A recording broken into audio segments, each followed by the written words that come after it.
Olá, o Panorama começa agora, com reportagens do seu jornal, o Telejornal Diário aqui da TVT, que mostram a sociedade do ponto de vista dos direitos humanos e dos movimentos sociais.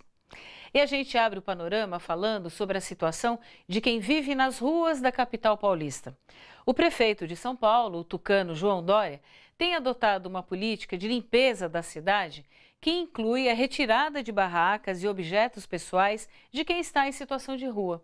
Várias pessoas foram acordadas com jatos de água fria numa das manhãs mais geladas dos últimos anos. A reportagem é de Ana Flávia Quitério. Pegaram as cobertas, começaram a bater, pegaram as barraquinhas, quebraram tudo aí.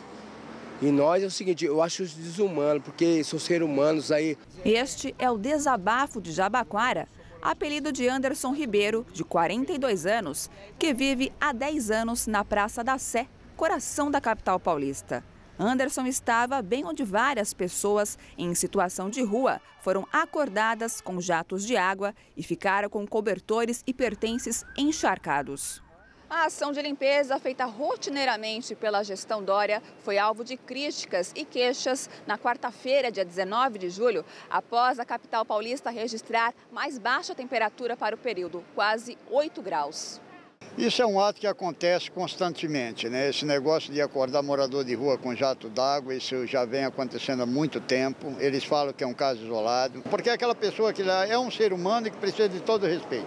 Além de enfrentar temperaturas muito baixas, quem está em situação de rua é obrigado a conviver também com a truculência de agentes públicos que estão autorizados pela gestão Dória a recolher as barracas e qualquer objeto que não seja de uso pessoal. Mas os chamados agentes de zeladoria vão além. Levam até os cobertores dos que vivem nas ruas. Isso é um ato gritante de crueldade, de violação aos direitos humanos, um atentado contra a dignidade dessas pessoas. Isso vai contra a Constituição Federal Brasileira, configura crime de abuso de autoridade, retirar os pertences dessas pessoas configura-se o crime de furto e também pode se configurar a prática de tortura, porque são agentes investidos de funções do poder público que estão submetendo pessoas a um intenso sofrimento físico e psicológico. O morador que tem sua barraca e outros objetos recolhidos deveria receber um comprovante de identificação para depois recuperar o material em um depósito da prefeitura. Mas Robson denuncia que raramente os moradores em situação de rua recebem o comprovante e assim não conseguem recuperar seus pertences. Existe um decreto que foi alterado pela atual gestão. Esse decreto diz que, ao ser apreendido qualquer coisa do morador de rua, tem que ser dado contra-lacre, para que ele tem 30 dias para reclamar aquele produto que foi apreendido. Na maioria dos casos, eles não dão. Eles não dão contra-lacre, eles vêm com a falácia que esqueceram, vêm com a falácia, agora não tem, o que tinha a gente já deu todos. Mas você pode ir para retirar e quando a pessoa chega lá, dificilmente ela consegue recuperar esse pertence dele, né? Isso vai lá para a Avenida do Estado, onde eles têm um galpão lá, onde são depositados lá e depois de 30 dias jogar no lixo. A psicóloga e educadora Luana Bottini foi coordenadora de políticas públicas para a população em situação de rua na gestão Haddad. Ela avalia que a diferença entre os tratamentos dados a esta questão pela atual gestão e pela anterior é o diálogo, ou a falta dele. No dia 20 de janeiro, ele fez um decreto sem dialogar com ninguém, sem ouvir, e o comitê, desde quando ele foi eleito, o Comitê da População em Situação de Rua pediu para dialogar com ele, o prefeito nunca recebeu, nunca ouviu. E também na capital paulista, o projeto do prefeito Dória de expandir os pontos gratuitos de internet é alvo de críticas. A gente explica o porquê. Dória sancionou uma lei que põe em vigor o programa Wi-Fi Livre Sampa, que é uma expansão do programa Wi-Fi Livre SP, implementado na gestão de Fernando Haddad. O problema é que, de acordo com o novo texto, a iniciativa privada oferece a infraestrutura de conectividade, mas, em troca, recebe todos os dados dos usuários.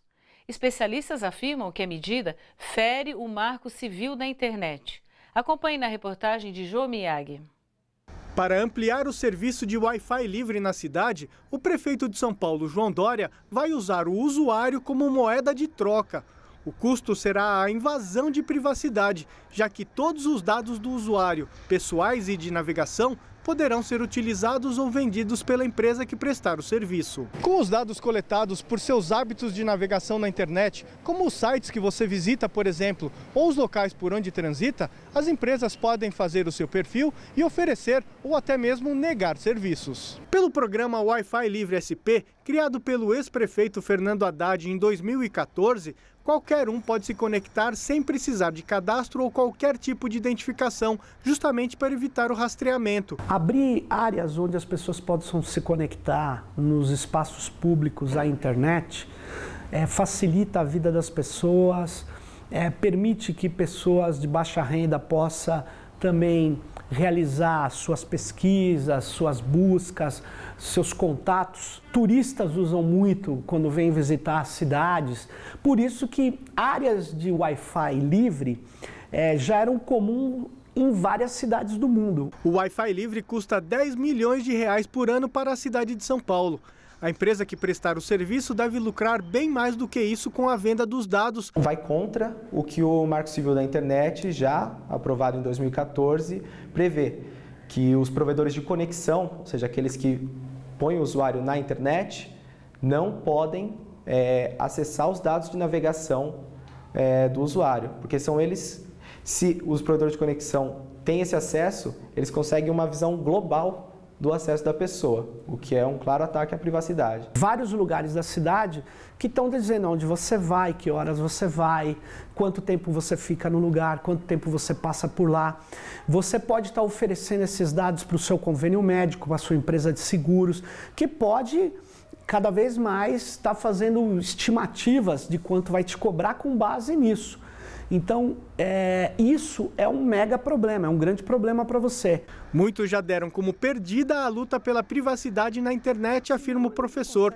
Mas é justamente neste momento que deveríamos brigar por ela. É que a privacidade nunca foi tão importante como é hoje.